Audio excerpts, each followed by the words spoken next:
We are here joined by Calgary Police Chief Mark Neufeld. Thank you so much for sitting down with us. First, I guess just more of a general question. How do you look back on 2022?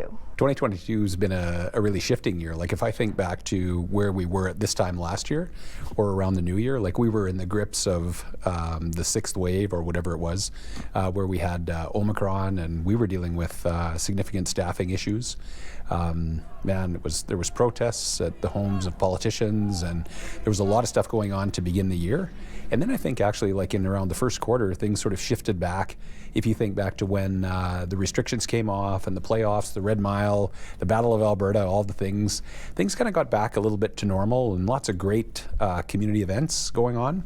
And then like I think the year sort of had its own challenges just because of all of the things that were going on. Gun violence emerged as an issue, transit safety emerged as an issue, but for the most part, we've been very, very busy internally and externally this year, dealing with the needs of the community and then also trying to continue with modernization and transformation within the organization. So over the last couple years, your force has committed to a lot of change in terms of the relationship with racialized people. So what were you able to implement in 2022?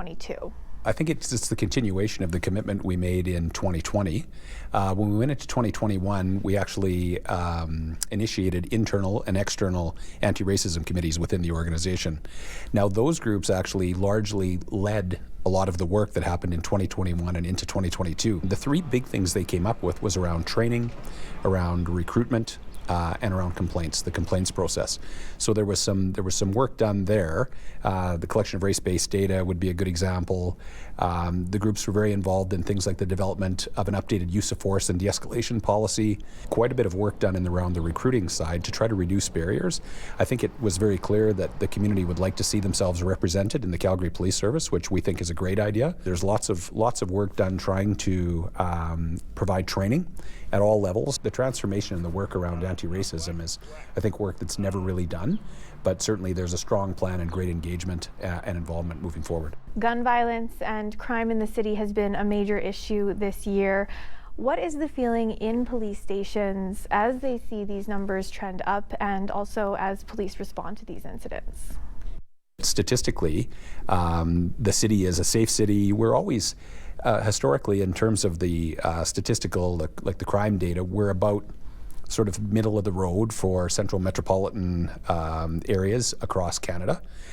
So Calgary is a safe city, and statistically, we're up slightly in 2022 in terms of violent crime, and that's driven by our gun crime this year and also robberies, commercial robberies. We're now starting to see in the later part of the year, the frequency of the shootings is going down from where we were earlier this year, and that's as a result of some very successful investigations that have happened lately that have sort of taken away or taken out of circulation some individuals who were very prolific, we believe, in the city with respect to shooting.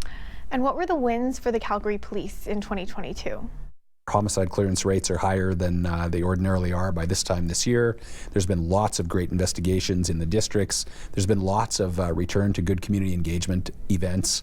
When I think about community events like Stampede was successful this year, we were able to assist other communities as well. When I think of the Ottawa protests, the convoy in Ottawa, we assisted with the investigation in Coots. The papal visit was another thing. And so when I think of all the extra things that went on this year and all of the needs that there were, and then thinking about how a smaller than usual number of people came together to deliver on that, I think that's a real win for us. Some work that we have done to progress changes to the crisis response model. So you would have seen the 911, 211 co-location that happened earlier this year. That was a really good, I think, step forward. And then in October, we announced the partnership with the Alex. So we'll actually be expanding the crisis response model here in Calgary to include non-police response. And that's something that we know we heard in 2020 that was very important to the community. And of course, in the pandemic, it was a little bit tougher to get that going. But in 2022, we've been able to do that. Thank you so much for sitting down with us and looking back on the year.